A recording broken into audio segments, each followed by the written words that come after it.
SRA 성경 낭독 및 강해 고린도 후서 3장 1부 그리스도의 편지와 영의 직분이라는 제목입니다. 고린도 후서 3장 1절부터 11절까지 낭독합니다. 우리가 다시 자천하기를 시작하겠느냐? 우리가 어찌 어떤 사람처럼 천거설을 너희에게 붙이거나 혹 너희에게 맞거나 할 필요가 있느냐?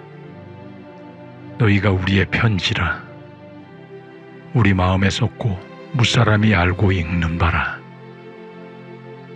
너희는 우리로 말미암아 나타난 그리스도의 편지니 이는 먹으로 쓴 것이 아니요 오직 살아계신 하나님의 영으로 한 것이며 또 돌비에 쓴 것이 아니요 오직 육의 신비에 한 것이라.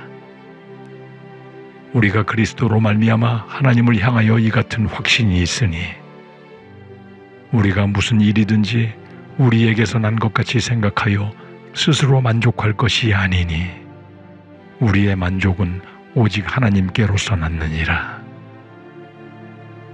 저가 또 우리로 새 언약의 일꾼 되기에 만족해 하셨으니 의문으로 하지 아니하고 오직 영으로 함이니 의문은 죽이는 것이요 영은 살리는 것임이니라. 돌에 써서 새긴 죽게 하는 의문의 죽분도 영광이 있어 이스라엘 자손들이 모세의 얼굴의 없어질 영광을 인하여 그 얼굴을 주목하지 못하였거든. 하물며 영의 직분이 더욱 영광이 있지 아니하겠느냐? 정죄의 직분도 영광이 있은즉 의의 직분은 영광이 더욱 넘치리라. 영광되었던 것이 더 큰 영광을 인하여 이에 영광될 것이 없으나 없어질 것도 영광으로 말미암았은즉 길이 있을 것은 더욱 영광 가운데 있느니라. 아멘. 핵심을 정리합니다. 1장 12절부터 2장 17절까지 자신의 고린도 교회 방문 계획의 변경에 대해 해명한 사도 바울은 3장에서 계속하여 자신의 사도직 및 직무 수행의 정당성을 변론합니다. 1절에서 우리가 다시 자천하기를 시작하겠느냐? 우리가 어찌 어떤 사람처럼 천거설을 너희에게 붙이거나 혹 너희에게 맞거나 할 필요가 있느냐라고 반문합니다.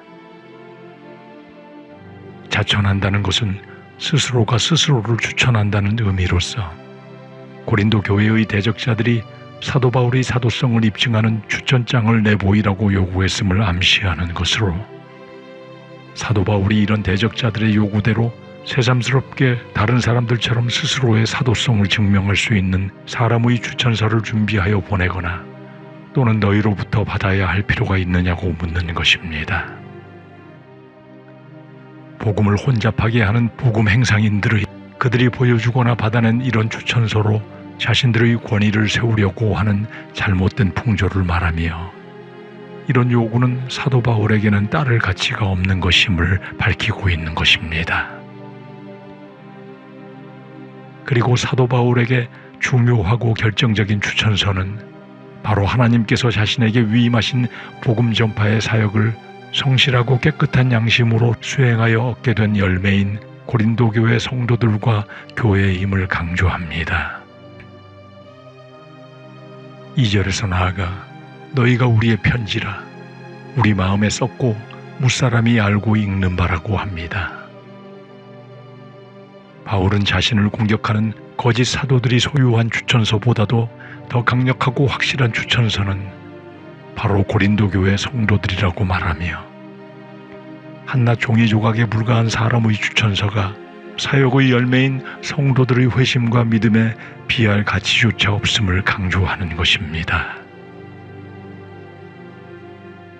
그리고 이 진정한 추천서는 종이가 아니라 사도 바울의 심령에 영혼 깊게 새겨진 추천서요 모든 사람들에게 인정되는 추천서라고 밝힙니다. 바울은 영적 불모의 땅에 복음을 전하여 그곳에 최초의 하나님의 교회를 설립한 자로서 그가 뿌린 복음의 씨의 열매인 고린도 교회 성도들이 바로 그의 심령에 새겨진 추천서이며 자신의 사도됨을 명백하게 증명하는 진정한 추천서라고 말하고 있습니다. 3절에서 너희는 우리로 말미암아 나타난 그리스도의 편지니 이는 먹으로 쓴 것이 아니요 오직 살아계신 하나님의 영으로 한 것이며 또 돌비에 쓴 것이 아니요 오직 육의 신비에 한 것이라고 합니다. 그리스도의 편지란 그리스도의 추천서를 의미하며 고린도 성도들이 바로 예수 그리스도께서 바울을 사도로 인정하는 추천사라고 표현하며 이 그리스도의 편지인 성도들은 세상적인 먹에 의한 것이 아니라 성령에 의해 기록된 것이고 또 세상의 돌에 쓰여진 것도 아니요 오직 사람의 육신 안에 있는 심령에 새겨진 것이라고 말합니다. 먹과 돌은 시간이 가면 다 흐려지고 마모되지만 성령에 의해 심령에 새겨진 편지는 영원히 변치 않을 진정한 추천서임을 비유적으로 말하고 있는 것입니다. 4절과 5절에서 우리가 그리스도로 말미암아 하나님을 향하여 이 같은 확신이 있으니 우리가 무슨 일이든지 우리에게서 난 것 같이 생각하여 스스로 만족할 것이 아니니 우리의 만족은 오직 하나님께로서 낳느니라고 합니다. 이 절은 서두에 한글 성경에는 번역되지 않은 그러나라고 시작하므로 3절까지 바울 자신의 사도직은 그리스도의 추천서인 고린도 교인들에 의해 입증된다는 논지가 자신이 스스로 만족하여 나온 생각이 아니라 하나님께로부터 나온 것임을 말하며 자신이 정당한 하나님의 보내심을 받은 자, 즉 사도임을 거듭 강조하고 있습니다. 6절에서 저가 또 우리의 새 언약의 일꾼 되기에 만족하셨으니 의문으로 하지 아니하고 오직 영으로 함이니 의무는 죽이는 것이요 영은 살리는 것임이니라고 합니다.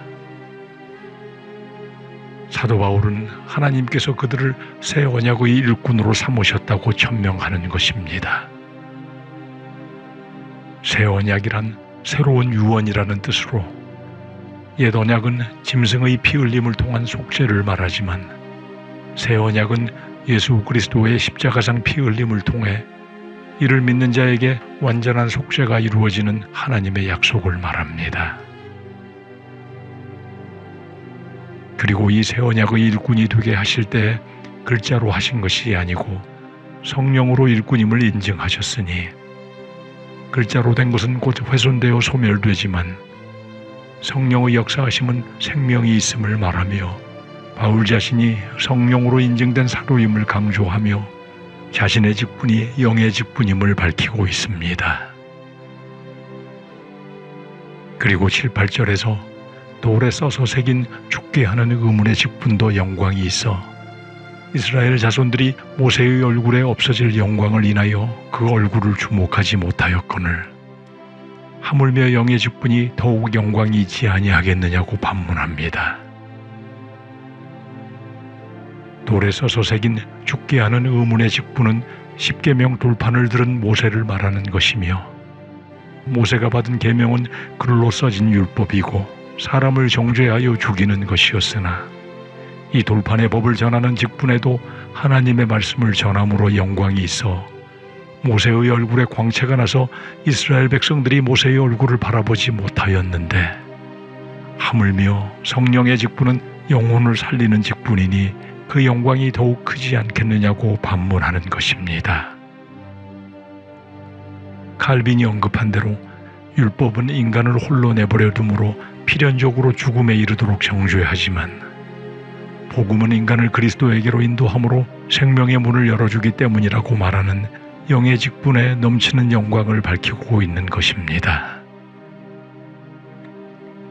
그리고 이어 9절부터 11절까지 반복하여 구약시대의 율법을 섬기는 자들과 같은 정죄하여 죽게 하는 직분도 영광이 있었는데 하물며 의의 직분, 즉 하나님의 영이신 성령이 함께하는 살게 하는 직분은 더욱 큰 영광이 있을 것이며 성령에 의한 더 큰 영광스러움으로 말미암아 이전의 영광스러운 것은 이제 더 이상 영광이 되지 않음을 말하고 있습니다.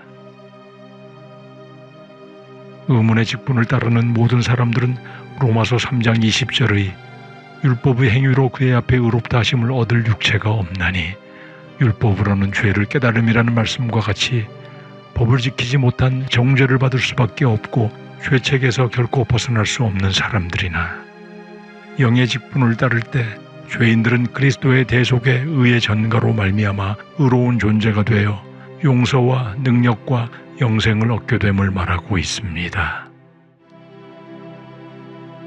그러므로 영의 직분, 곧 의의 직분은 의문의 직분, 곧 정죄의 직분과는 비교할 수 없게 큰 영광을 지니는 것이며 영원히 존속될 직분임을 강조하며 자신의 영의 직분인 사도의 직분에 대한 정체성과 정당성을 확신으로 변호하고 있는 것입니다. 우리 모두는 그리스도의 편지인 성령으로 인치심을 받은 성도들임을 기억하고 모세의 직분보다 더 큰 영광의 직분을 맡은 왕같은 제사장들이며 세상의 어떤 자격도, 지위도, 명예도, 부도 그리스도가 주시는 영원한 영화로움에 비길 수 없는 생명의 영의 직분자들임을 기억하여 우리의 삶의 근거요 목적이 되시는 예수 그리스도의 뜻을 이루어 나가도록 삶 속에서 구별된 행동으로 복음을 전하고 믿음의 모범을 보여 예수님의 십자가 대속의 은혜에 보답하는 모두가 되어야 할 것입니다.